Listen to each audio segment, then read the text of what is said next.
What's going on, my beautiful people? We are here another great day inside the Black Actor Studio. I'm your host, Danny Royce, and joining me today is an incredibly special guest. You've seen her recently in Star as Dior, and so please stay tuned because we got a lot of great stuff coming. You're tuned into Black Hollywood Live, the world's first digital broadcast network devoted entirely to urban entertainment and pop culture. Tune in right now. Hey, what's going on, guys? Another Thursday, you know what that means, inside the Black Actor Studio. Our guest today is making a name for herself in the South, but soon to be LA as well. You've seen her in Stealth and LA's Finest, starring Jessica Alba and Gabrielle Union. The Black Actor Studio is very proud to welcome Ashton Grooms. Hey, thank you for having me. Yes, thank you for being here. I'm honored. I just want to start off by saying, like, you were a fan of the show, right? And we talked over, Facebook and all that stuff, and welcomed you out here. Yeah. And I just felt like, your story is incredible, and a lot of people can relate to it, and I definitely want to hear it and share it with the people and the viewers. So I thank you so much for coming out here. Thank you for inviting me. I was like, Texas. Oh my God, y'all inviting me. This is real. Coming from the South, right? Yeah. So how's your time been in LA so far? Amazing. Yeah. It's always great. I love the hustle of Los Angeles. Everybody's dreaming and chasing that dream, and we don't have time to be nice. So no great. Nice people out here. No, I was just kidding. Well, I like to, start off the interview with the beginning. Where were you born? I was born in Detroit, Michigan. Detroit, 313. See, I can't even do, because I didn't grow up there. Yeah. So a few months after I was born, my mother moved. Okay. The family headquarters, my grandmother is one of 14. And so the family headquarters is in Stevens, Arkansas. So after I was born, we moved there for a moment. Okay. And then we moved to Virginia. Then we moved to Texas. So I say Texas is home, but I was born in Detroit. Okay, Texas, so nice. So did you have a good relationship with your parents growing up? My mother, yes. Yeah. I didn't meet my father. Periodically he was incarcerated. Okay. So I met him when I was 5, and then once when I was 7. But not officially lived with him until I was 10. Right. We didn't have a good relationship, but me and my mom are best friends. Right. She's everything. Nice. She's like the epitome of what a woman is to me. Really? So everything so I am. I want to hear this. What is a woman? What about her characteristics wise? She's nurturing. Nice. Okay. She's gorgeous. She's a great mother, and she's like a queen in my eyes. Nice. She was a great wife, and all of that. Everything that she does it well. Nice. Very well. That's awesome. Yeah. Okay. Did you have any nicknames growing up? Oh, God. Are you sure you want to know? Yes.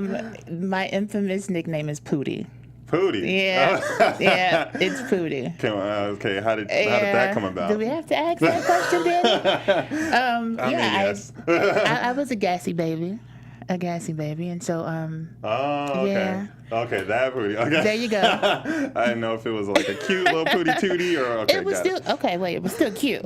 Okay. It was still cute, but no, it was because of that. Gassy baby. I'll look at it a little bit. Oh, God. Yes, that's me, little Ashton. Did you have siblings? So my mom had my first sibling when I was 10. My brother, he's 21 now, Dylan. He wants me to shout him out. He wants me. Shout out to Dylan. And then Carrington is 14 years old. She had her when I was 17. So I didn't get to grow up with them. I more so helped raise them. But Okay. Yeah. And then I have others on my dad's side. I have a brother, and then a set of twins. My dad's side of the family, though, is like a hand of spades. It's like 3 and a possible. So we might have a few more out there. It's not really confirmed. Right. But I have 3 confirmed that I know of on that side. 3 and a possible, right? Yeah. So how was school for you, high school, and then when did you get into the drama arts? I always loved it. I was a latchkey kid growing up. And so I would rush home to watch Moesha and watch the Parkers and Blossom, things like that. And I would just dream. I would escape in that. So I always loved it. Unfortunately, I grew up in a religion that didn't really encourage that or Right. anything extracurricular. So I didn't really get to delve into it like I wanted to in school. But school overall was good for me. I was that kid that knew everybody. Everyone knew me. Some people, bullied, but for the most part, it was a great, great experience. In high school, I was in one play. It was Shakespeare's A Midsummer Night's Dream. Yes, nice. I was Puck. Okay. Yeah. And I took it very serious with my one line. And that was really it in high school. Wow. And then after high school, I went to acting school. So. Okay. Yeah, All right. yeah. When did you did you have this identity look upon yourself? As far as transitioning and things like that, because I want to definitely highlight this because a lot of people can relate to it, especially now in films and television. We have a lot more roles going out for that, which is awesome. But still, there's quite a taboo. So go ahead and touch on it. Well, I think it's a beautiful time, though. I must say that. Oh, yeah. I think that it's a time that we are redefining our greatness, and we're doing it unapologetically. And the world is seeing that, and they're giving us the opportunity. So I'm happy about that. Yeah. I knew at a very young age, I was probably about 5, that I was different. My mother was my only example. Really. Yeah. And so growing up Jehovah's Witness, it was very sheltered. I was in a bubble. So she kind of created my world, around her and her friends who are all women. My grandmother, of course, was a woman. And so that's what I saw. And I wanted to be just like them, from the beginning. Right. But I would go and put T-shirts on my head to play as if it was hair. And one day I got caught. And I'm in the bathroom and I'm fluffing and I'm getting it. And my mom was like, "What are you doing?" And I got a really good whooping. And that's when I knew something was different. Gotcha. Because I thought that I was displaying what was on the inside and that everyone else saw that as well. I didn't know that it was a problem. Right. Do you know what I mean? Yeah, I didn't for know that sure. it was different at that time, but that's when I was probably 6. 6, okay. Yeah. And so how was, growing in high school and things like that? Well, I didn't come out No. Okay. until I was out of high school and grown. But I was always the gay kid. I was always the pretty boy. I was every girl's best friend. The guys would come to me if they were trying to get with one of my best friend girls. Hey, it was like the that. gatekeeper. That was me all day. And I look back at myself, and I don't think that I ever classified myself as gay. Especially not in school. Again, like I said, in the religion I was in, that was like that's a no-no. Right. But everyone kind of sensed it. People sensed me before I sensed me. You know what I mean? Like I had that instance where I knew something was wrong with it. Right. But I still thought that I was a good actor. For sure. You know what I mean? Yeah, for sure. I mean, that doesn't take anything away from the talent. Yeah. Well, I mean, as far as acting every day as if I was a boy. Oh, gotcha. Okay, gotcha. Without people picking up on it. Right. You know what I mean? That's what. Was it an uncomfortable type of like facade that you had to carry every day? Yeah. Yeah. Getting up in the morning and or going to the barbershop. The barbershop. That was something. Or getting up in the morning and my mom wouldn't let me shave. So I would have a little peach fuzz or something here and there, and I would hate it. Because I'm like, I don't want to be this. I don't want to do this. Or my friends would come to school and they would have the cute LA gears on or, some cute jelly sandals or something. And I'm like, I want to do that. And I couldn't do it because, Right. I was a boy. Because it wasn't acceptable. Yeah. Right? Yeah. Okay, so you went into acting school. What were some of the things you learned about yourself and, about acting in general, the craft, and how did you fall in love with it? Oh my God, acting school was amazing. I went to Katie Studios in Dallas, Texas. I didn't graduate. Okay. I dropped out. Don't drop out of school. Why did you drop out? Well, okay, so at that time, my dad had a health crisis. He had a bad stroke. I couldn't afford it anymore. Gotcha. And I was 18, so I thought that, partying and doing irresponsible things was better than going to school. But I went there, and it really defined me. For the few semesters that I went, that's where I really started to transition. But I'd only do it at school.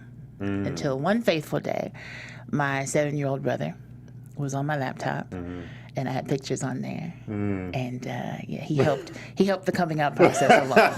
He did that. He rushed the process a little bit. He did that. So I lied to my mom and I told her it was for school. It was a character. Really? She wasn't buying it because, she's the queen. So she's Right. like, yeah, listen, we're going to stop this right now, But, that was what happened there. Okay. What were some of like the television shows or any films or anything like that you watched growing up that inspired you, made you want to get into it? Definitely get Moesha. You couldn't tell me that I wasn't a Cosby kid. All right. To this day, I get offensive about Bill Cosby. Don't talk too much about him because that's my dad. Blossom. I loved Blossom. I loved anything that Whitney Houston was in. I thought I was going to be Whitney Houston when I grew up. I did. Right. Then we all know. I did. And then something happened that told me I couldn't be, Whitney because I don't have that voice or that body or that face or anything. But I wanted to be Whitney. And I loved her, anything that she did. I loved Cinderella. I loved Wedding to Exhale. I loved Bodyguard. Nice. What was with the whole Bill Cosby thing, that came out with Me Too movement and as well with Harvey Weinstein and all that, what was your thoughts about, your initial thoughts on the matter? At first, I was like, it's not real. Someone's trying to, destroy him and the legacy that he built for me and brown people that grew up with him, like me. And then I became very rejoiceful because the women were finding their voice and they were finding, the strength to come out and to say what had happened allegedly to them. And I think that it's a beautiful space that we're in now in the world that we can come out and say, hey, this is what happened to me. Right. We can have that strength and it can be supported a lot more than it was 20, 30 years ago. For sure. So, yeah. Okay. But, yeah. How was it working on LA's Finest? Amazing. I want to know about your experience on set, and then also what did you do to prepare for the character, and how the audition went as well. So I was living in my car. I had came to LA. You didn't ask me this part, but I had came to LA. Listen. And Give us the real. I drove. Oh yeah, I drove from D.C. I was about to say Los Angeles. I drove from D.C. to Los Angeles. It took me 3 days to get here. I had a 2011 Altima. Every light was on in the cockpit. But miraculously, and this is how amazing I believe God is. When I got to Ohio, I stopped at the AutoZone, and the lady, hooked it up to the diagnostics. She's like, "Nothing's wrong with it. The sheet was clean." I got back in the car, every light was off. Wow. I said, God, if you get me to LA, I know this is real. Wow. And so 3 days later, I pulled up in Los Angeles, didn't have an address, didn't know where I was going. I got there. So what I did was, because I didn't want to fool with janky people, I just slept in my car.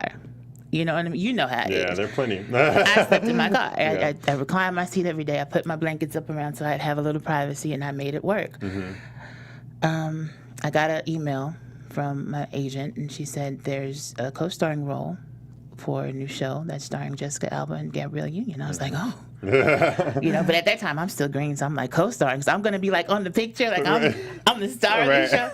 Yeah, no. I had quite. one scene. Well, 2 scenes, actually. But I went and auditioned for it, and the casting director, she had tears in her eyes after I got through reading.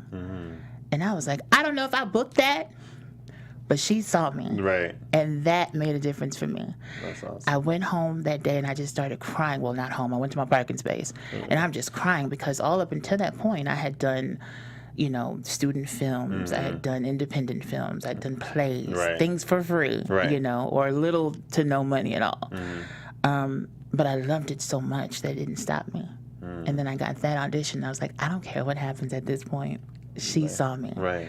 And about maybe a day later, she called. My agent called me and said, guess what? You're booked. Nice. I was like, what? That's awesome. So we did that. We shot in L.A. And met Gabrielle Union, who said it was I killed it. She said I killed it, and she wanted to create more spaces for us, people that are marginalized or not given the space. Right. I thanked her for that, Jessica Alba. It was so crazy being on set with them. I'm saying my lines, and they're standing behind me because they're in the scene. And I'm like, oh my God. All right.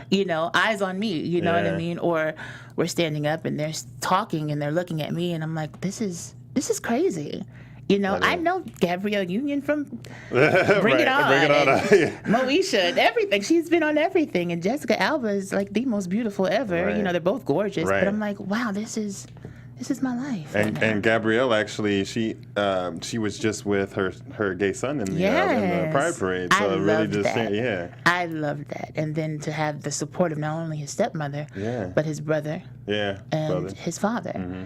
And in a world where that masculinity in the Black community is very touchy. Right. You can't blur that line. Mm-hmm. For them to support him, that's beautiful. That's awesome. It was absolutely gorgeous. Did anything that you done like to prepare yourself for the audition exactly? Well, I've read Meisner about 6 times. Okay. I've read The Power of the Actor about twice. Nice. And I meditated a lot. Okay. I went back to my Katie studio days and remembered what they told me. Mm-hmm. I YouTubed a few things. Mm-hmm. I really got into the script, and I really thought of who this person, I'm playing Marsha, by the way, who Marsha was. Why was she, the group leader? Why was she so sympathetic towards other people's stories and journeys, And then I tried to find people in my life that I could match with that. Right. And then you had a lot of energy, you had a lot of force behind you because you really had nothing to go back to. Exactly. Like you had your car. It was all or nothing. So it was like you just gave it up. It was all or nothing. That's awesome right there. And are there any personal demons or anything, challenges that you still find right now, just kind of going and pursuing this career? That is a good question. I'm trying to get deep. Huh? You know how it is. I think that we all have insecurities. Oh, yeah, for sure. I think that I'm pretty dope when it comes to mastering or sharpening my strength. Okay. You know what I mean? I don't let the insecurities get to me. I'm 6 foot 12,000 feet tall. And that's always been, a thing for me. Yeah. I'm not 5'7". I'm not the average height. Mm-hmm. I have hands the size of Shaquille O'Neal. Yeah, we're gonna have to compare later. I got you. But at the end of the day, I have a passion in my heart that God placed there. And I am who I am because God created me, contrary to whatever anyone thinks. Right. So when I step into a room, I just remember that. That he saw me through homelessness, living in my car. First of all, my mother, again, is a Black queen. Mm-hmm. I've never wanted for anything my whole life. I didn't even know we were poor until I was grown. I was like, oh, that's what an extension for the light bill is, huh? What's the pink for? The pink, bill. Yeah. But I didn't know we were broke until I was an adult. She always kept me covered. She always kept me fed. And so for me to be in that situation, it was a lot. Right. And all I had to depend on was God, So when I step into a room, that's who I go to. I'm like, okay, God, Nice. I'm here for a reason. Let's do it. Nice. Yeah. How's your relationship with your family after the transition? That's a good question, too. So, I'm full of them today. My immediate family, they're all Jehovah's Witnesses. Yeah. So my grandparents, my uncle, my aunt, the people that raised me. So for that reason, they stand by that reason. It's not that great. Mm-hmm. Of course, I still have great love and admiration for them. My mother, of course, like I said, is great. My brother is phenomenal. He's a big supporter of mine. I love him dearly. My sister as well. And then the rest of my family, my grandmother's brothers and sisters and cousins, they're all pretty supportive. Okay. But, yeah. That's good. That's good to have support. Yeah. And so I want to talk about Stealth as well. So tell us about your character on that film. Jezebel. Yeah. So funny thing, when I was a kid, there's a thing in the Jehovah's Witness religion called the Book of Bible Stories. Mm-hmm. And it's pretty much a book of Bible stories geared to children. Yeah. And there's a story in there called, about Jezebel. the evil queen, and you know, she got eaten by the dogs and all that stuff, and she was all glamorous, and she had every man she wanted. And so I loved that story for whatever reason. I don't know. As a kid, I loved it. And when I got this audition, I was like, wow, this is full circle, because this is the one story that I really remember out of the Bible. And I went in and I auditioned for Ashton Stark, who is a fabulous director. And she said, yeah, she offered me the position or the role that day when I was still in the auditioning room, basically. Wow. She's a hooker. Yeah, there you go. But she's the mother hooker. Mother hooker. She's the mother hooker, and she looks out for her people.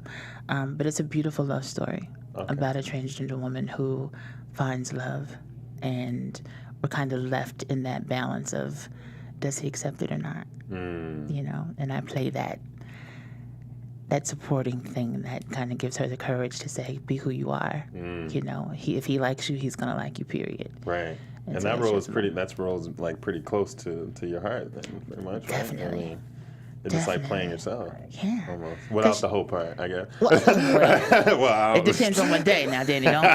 Don't get too cute on here. Right. It depends on the day. No.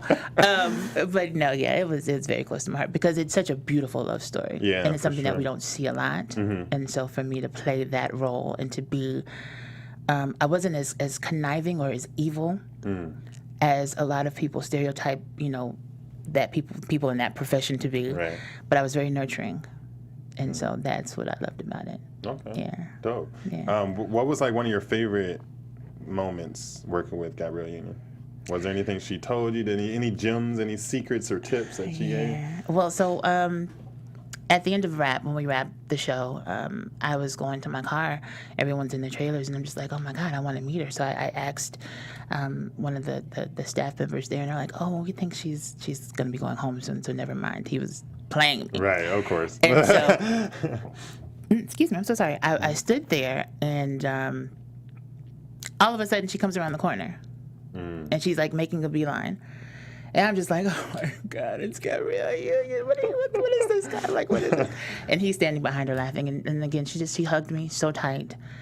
And she just said, I'm so proud of you guys for, you know, sticking to what you want to do and being who you are. Wow. You know, you killed it. That to me was the gem that she gave me. Right. Gabrielle Union told me I killed a role. That's awesome. So that was the what gem. More could you want exactly. after that? Like, you know? I'm done. I can go home now. Thank you. Back to Texas now. Right.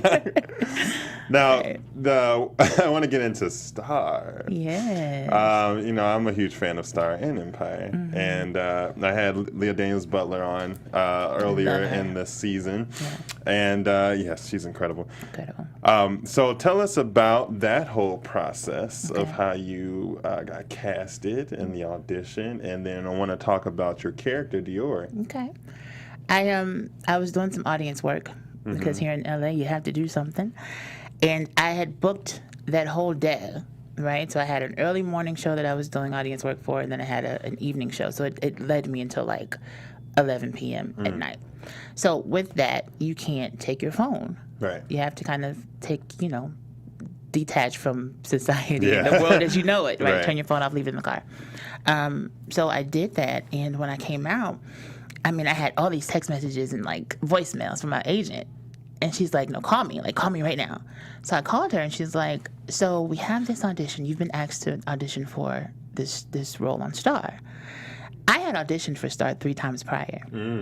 Well, this was my 3rd time. Okay. However, I had sent tapes in because I was in D.C. at that time.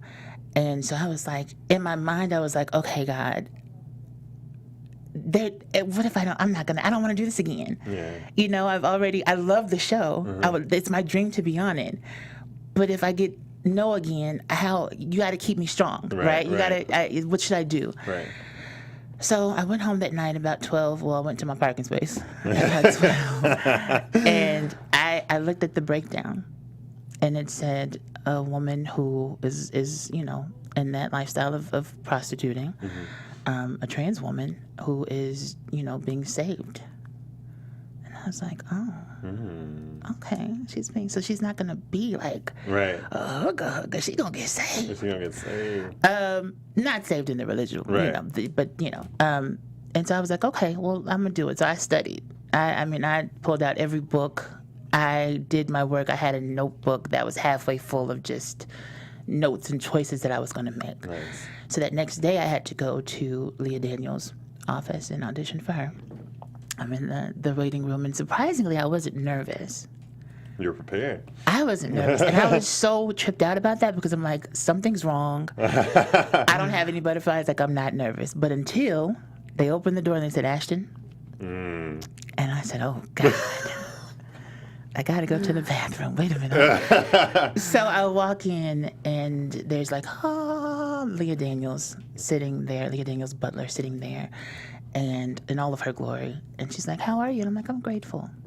And she looked, and I was like, this is it. This is what we're going to do, God. Guide me. Right. So I'm starting the audition, and, she's so sweet. She's looking at me and everything, and I'm reading with her. Okay, if there's no more pressure, like I'm reading with her. Yeah. And so I start reading, and I'm looking down as I start, but then I look up. Every word I had just went away. I don't know what happened. I was prepared for this audition, okay? I don't know what happened, but I couldn't. I was like, Man. the whole time. Yeah. And now I'm looking back at it, and I think it was because I was just in awe of the fact that I was in that room. Right. But anyway, she was like, let's start that over. Cut the tape, start that over. Let's do it again. I said, okay. Did it again. Yeah, okay. And I got through it. Okay. It was great. Okay. She gave me a really good comment that I'm not going to share. But she gave me a really good comment that I heard. She told her assistant. And then I took my wig off for the second set of sides. Okay. And Dior had been kind of battered and beaten a little bit. And I took my wig off. Okay, that's a part. I took my wig off. That's a step in front of itself. Leah Daniels Butler. Right. And I had these really 2-week-old cornrows under, and so it was raggedy. It was a mess. And I sit down and I get really, I get emotional, and I do the scene, and afterwards she's like, "Thank you so much for coming." I'm like, "Okay." And then I asked her, I said, "Can you help me put my wig on?" For real, you asked Help me put my wig back on. And she helped me put my wig back on. She tucked my hair and everything, and I left out, and I threw the sides away because I always throw the sides away and just leave it there. Yeah. Got in my car, and I just was like, oh, okay. And then 2 days later, I got a call. So did she instruct you to remove your wig, or you did that? No. Okay, that was one of the choices that I made because Gotcha. I felt like I wanted her to see me be Dior. And I felt like at that point, Dior had gotten in the sides. Dior had gotten to a point where beauty wasn't a thing. Right. You know what I mean? It was just, it was her. That's an amazing choice. Yeah. So you mentioned that you throw your sides out after the audition. I want to touch on that too because I haven't heard many actors do that. Yeah. So what's your purpose for doing that? I'm a worrier. I'm a mother's child. And so with me, one of the ways that I find I don't worry is if I just leave something where it is. So if there's a conversation or an interaction that's not great, or, if there's anything that I just don't want to carry with me and stress about, I just leave where it is. And so with the sides, I just throw them away and leave it there, and I let God do his job. Okay. All right. So then after you booked it, this incredible role, and you got that call, first day on set, walk us through it. Well, first of all, I'm living in my car. Yeah, exactly. I'm getting picked up by a car service. I'm getting taken to the airport flying first class. I hadn't eaten that day because I couldn't afford it, but they feed you in first class. Right. I land. You do it? Come on, hallelujah. Right. I get to a really nice hotel. Yeah. I'm living in my car. A really nice hotel. Yeah. Really, really nice. And the next day they come, they take me to set, and I'm on set. I'm in the makeup trailer, and, there's Brandy, who I've watched my whole life. There's Amaya, who I love so much. And I'm living in my car. like, this doesn't happen. Right. Like, why is this happening, Right, you know? yeah. But it was wonderful. They all, like, embraced me. I remember Brandy touched me on my shoulder. I won't forget it. You know, she didn't know me yet, so she didn't hug me. She hugs me now. Yeah, yeah. But at that time, she just, she touched me on my shoulder, and she's like, hi. I was like, hi. It's like, I never watched the shoulder again. Moesha, I mean, You that know was what I mean? Childhood, you just Cinderella. Came, right, you came back, huh? Like, all of the Brandy albums. Full circle. Like, what? Crazy, yeah. On set, the first day we went and I shout out to Amaya Scott, because for her to have been her for so long, she's been a beauty icon since forever, Right. In my eyes, right? And so she's so genuine and so sweet, and she'd reach out to me. She said, "Are you okay? How are you?" Every so often she would say that to me, and I'm like, I'm good. I'm inside. I'm a wreck because I'm nervous. I'm like, I'm on set. I'm living in my car. Right. And I'm on set of Star. Nice. I watch this show all the time. We do it. I think the first episode I did was directed by Joe Leonard. Yeah. And it was great. He gave me great feedback. It was freezing cold in Atlanta that day. We worked with a lot of other great women. And trans women at that, just to have that opportunity was amazing. But it was great. It was awesome. The cast, the crew, everybody was awesome to me that first time. What was your your favorite moment on set? My favorite moment, overall, or that first time? Let's say overall. Overall, I can't because it'll spoil. Oh, it'll spoil. It'll spoil. Really? But there's something coming up that was very fun. And they wanted a stunt double for it. And I told them, no, I want to do it myself. There you go. And yeah. Okay, all right. Well, we'll stay tuned. We'll stay tuned. Yeah. And so you also had another episode where Tasha Smith directed. Yes, that's the episode coming up. How was that being directed by Tasha Amazing. Smith? So, funny story, right? Again, God is amazing. Yes. Okay? So I'm here, and y'all already know my living situation. Living in a car one more time.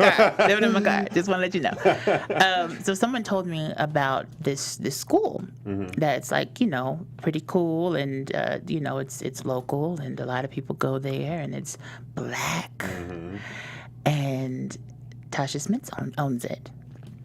I was like, okay, cool. So I went online and I signed up for the audit to go and check it out. It was a master class. I didn't think Tasha Smith would be there, but she was there. And it was just amazing watching her in all of her glory. It was amazing. The amazing Tyra Farrell was there as well. Mother from Boys in the Hood. Yeah. And everything back in the day. What was it? Poetic Justice. She was in that as well. You can't talk about black You can't film talk about without it. talking about her. Legend. Like legend, yeah. They're in the room. Right. They're there. And I'm like, oh, God. So afterwards, I'm standing outside talking to another, actor, and we're talking, and Tasha comes out, and I'm like, Tasha. And so she comes, she's like, what, girl, you're not ready to go home? And I said, I know. And she embraces me, like she hugs me, and she keeps her arms on me, and I'm telling her, I'm like, so as a trans actor, if I came and took a class in your class, do I have space? Am I, welcome to come? I don't know what made me ask her that. I think I was still very insecure, and I just wanted some type of validation. Right. She looked me in my eyes and she said, hell yeah. I'm making a movie about this. Yes, come, sign up. And I said, okay. And she walked away. Nice. Come back to Star. Yeah. I get onto the third episode, and I walk in, and it's Tasha Smith that's the director. I mean, I knew she was going to be the director because you get, the call sheet, and it has all that on it. Yeah. But she looked at me. She's like, I know you from somewhere. I was like, yeah, you remember it? And I told her, and she's like, oh, my God. How amazing is that? And she told me I was good, and I deserved to be there. I mean, it was one of those mind-blowing things. That's amazing. Where it's like, really, God? Right. I get it. And I couldn't go to, I never went to the class because I couldn't afford it. Yeah. Not saying it's expensive or anything like that, but I was living in my car. Exactly. Okay. At that point in your life, right? I was living in the car. And so, I didn't get to go, but I got to be directed by her. Wow. So. That's incredible. Yeah. And so, because the episode just aired recently. One of your episodes, right? Oh, yes. Two of them. Two of them. Yes. Yeah. So how was it afterwards? What are people saying? Did you get any like comments? Any people in your DM hitting them up? Like a little bit. No, yeah? it has How did it been surreal. Yeah. It's been surreal because, to see yourself on television, I think my family was more excited than I was. I was so solemn and just like looking at my performance, and they're like, "Oh my God, you're on television!" I'm like, "It's not that big of a deal, but it's a huge deal." It's amazing. I don't even know what other word to use other than it's amazing. I was in the grocery store back at home in Texas, and this little old black guy is walking back and forth. He walks by me like 4 times. He's like, "Where do I know you from?" And in Texas, that's not out of the normal because we all know, we all cousins, we all go to the same church, we all know somebody, right? And I told him, I said, "I don't know. Where do you know me from?" And he's looking, he was like, "You on that Empire?" And I said, "No." Just playing with him. I'm not on Empire. And then I whispered to him, I said, "I'm on Star." And he was like, "My wife watches that all the time." And blah, blah, blah, blah. You look different. Because on the show, I'm kind of, I'm not as... And I was like, "Thank you." Yeah. And so he took a picture. But it's been really surreal. That's right. Really surreal, but also inspiring. Yeah. And it makes me want to go harder. Oh, for sure. And you can't tell me that God isn't real today. No. You can't tell. Definitely Like, before you probably could, and I'd be like, okay. But now, God is so real to me. Wow. Yeah. That's incredible. So Dior is going to be a staple on Star or what? We're going to see we more. Gotta stay tuned. Yeah, we gotta. I don't know. Okay, get a little bit. You ain't about to give me us some bread, car. I know, right? You ain't about to put me back do. in my car. No, sir. Put you back in your car. No, that's incredible, though. Yeah. Life afterwards, I'm sure is amazing. You got some projects that you're working on back here in LA that you're coming back for, right? Yeah. So when I was here, prior to Star and everything else, I did a play called Modern Romance. It's about, it's really all inclusive. So every nationality, sexuality is all represented. And basically it's about, dating in the new age of Tinder and everything else online. Very funny. Yeah. We played over at the Broadwater. Okay. And got a good reception. Nice. That was turned over and developed into now a web series. Yeah. I got recast for my role, and we start shooting that the day after tomorrow. Oh, wow. So, nice. so that's going to be pretty cool. Nice. We're looking for investors for that, so if you want to invest in some stuff. But no, it's really good. Megan Magner is the creator and developer of that. It's really, really funny. You got to check it out. Okay, yeah. Definitely Gotta check it out. I definitely will. Shoot me the info. Yeah, sure. definitely. So I just want to take a time to thank you again for joining me. Thank you. And coming out here and being on the show. And also thank you everyone for watching, tuning in, all my people out there, and Black Hollywood Live, AfterBuzz TV. Thank you so much for allowing us to be here and doing this awesome show, bringing you all this great content. I want to play a little game. It's called Finish the Quote. Uh-oh. Okay. Now, what kind of quotes are these? Are these like college quotes? Or are these you'll see. Okay. All right. No, these are quotes from some of the most iconic Black films out there. Okay. Ooh. So I want to see how your knowledge is. I already won. We got 5 quotes, okay? Go ahead. So we're going to see how good you are. Okay. All right. Make that money, girl. Say it one more time. Make that money, girl. Hustle and flow? No, you got to finish the quote. Oh. Make that money, girl. Don't let it make you. Hey, there you go. Hey! Players Club. Got it. All right. Yes. Okay, I'm sorry. Next one. King Kong. Ain't got nothing on me. Yes, there you go. Training day. I like it. 2 for 2. All right. It's Friday. Wait, you ain't got nothing to do. It's your day off or something like that. I know where it's from. Right, you know where it's from. I can't finish the quote. It's Friday. You ain't got shit to do. You ain't got no job. See, I got it right. Yeah, you got. We'll give it to They her. said I got it right. We'll give it to her. You ain't got no job. You ain't got shit to do. Yeah, there you go. There you go. All right, next one. I loves Harpo. God knows I do. But I'd kill him dead before I let him beat me. Yay. Yes. Color purple. All right. Last but not least, you are the perfect verse. This one's a little harder. You are the perfect verse. in a prenuptial agreement. Close. No. But not. What is it? You are the perfect verse over a tight beat. Brown sugar. Oh, dang. So you give you 4 out of 5. That's pretty good. Okay. That's really good. Okay, I love that movie. I'm mad I didn't get that, but yeah. Yeah, that was a little harder one. So, what's one of your favorite words? Love. That's my favorite. Love. That's such a good one. That's the first time I've heard that on this show. Really? Yes. Yeah. Lee, what's your least favorite word? Anything that is derogative or degrading of a community. Okay. Yeah, anything at all. Because I believe that we are all a part of the same community. You know what I mean? We have a lot of divisiveness. Yes.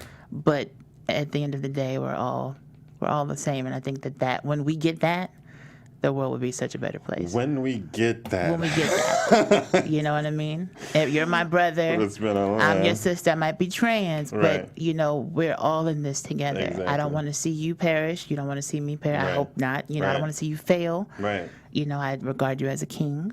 Yeah. And I think that once we get those, especially within our community as trans people, heterosexual black men aren't that welcoming. No. And Black Lives Matter, but what about the Black trans life? Yeah. What about You know what I'm saying? We're all a part of the community. Right. You know what I mean? So, yeah. Definitely agree. Okay. One actor you would love to work with. Felicia Rashad. Man. Felicia she's Rashad. amazing. The day that I'm putting it out in the universe, the day that I can work on set with, I don't care if I don't even have a line. Right. Just to be on set with her.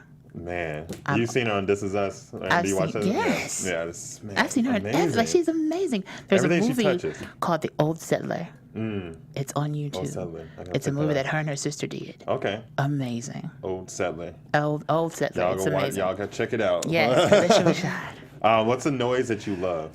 Oh, I can't. My mama's watching this. But that's it. Intimacy. Okay. Intimacy. All right. And Whitney Houston. Intimacy and Whitney Houston. Whitney Houston Her voice. and Wild Intimacy. Yeah. There you go. Well, yeah. She's made a couple She songs made a that couple. you Can't hear. What's the noise that you hate?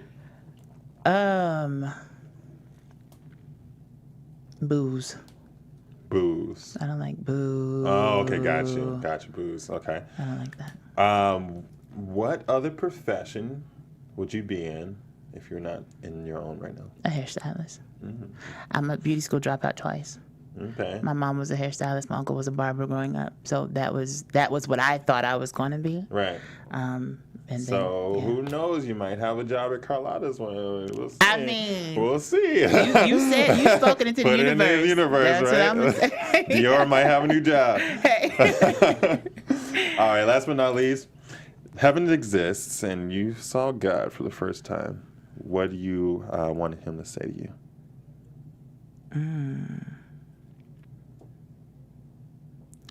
You showed them who I created you to be. That's a good one. Yeah. Man, with all the good ones today. I can't do it no more. No. And I just want to finish because this is a really special moment because of the diversity here, and I want you to just finish one thing, just one quote or whatever you want to say to those out there, transgender, whatever have you, LGBTQ community in this industry, and find it hard to just step out and be themselves. What do you have to say to them? First of all, don't be afraid to be by yourself. Being transgender, it isolates you. You find loneliness becomes your best friend. To me, that was the best time of my life because I got to know me, right? And when I got to know me, there's nothing that you can tell me about me that I'm going to believe because I know me already. Yeah. So don't be afraid to be by yourself. If you get into this industry of acting, realize that you have to become a character, right? We've done that our whole lives. It's not a stretch. Just do it. Take the classes, study, and just be great. Don't care about the public opinion. Don't care about the glamour. Don't care about being pretty, because it's not going to be pretty. There's going to be times you had to go in the casting room and take your wig off. You know what I'm saying? Okay. There's got to be times where you have to go in there and just be completely authentic. Yeah. And if you haven't spent time by yourself, you don't even know what that is. So just spend time by yourself, you know, and be grateful at all times. Come from a level of love whenever you do anything. And don't let anybody tell you that God doesn't love you. And whatever you have on your heart, he placed there. So you got it. Nice. Couldn't have said it better myself. Well, thank you so much again. Thank you for having me. It's been a pleasure for having you. Thank you. Go ahead and tell everyone where to find you, social media and all that good stuff. I'm on Instagram at Ashton B. Grooms, Facebook, Ashton Grooms. Yeah. And when is the next episode airing? Wednesday Exactly. at 8 on Fox. 8. Oh, check it out, guys. Yeah. You'll see Ashton on Star again as Dior on Fox's Star, and this Wednesday. And folks, you know where to find me everywhere at I am Danny Royce. It's been a pleasure. We'll see you next week, same place, same time here inside the Black Actor Studio. Bye, guys. On behalf of our BHL staff, we would like to thank you for tuning in to Black Hollywood Live, the world's first digital broadcast network devoted entirely to urban entertainment and pop culture. Check out our Black Hollywood Live YouTube page for even more great programming and amazing content, and be sure to subscribe and like our channel when you do. I'm your BHL host, Nakia Monet, and you can find me on all social media at Kiki Boom Boom or at Black Hollywood Live. Black Hollywood Live, Hollywood redefined.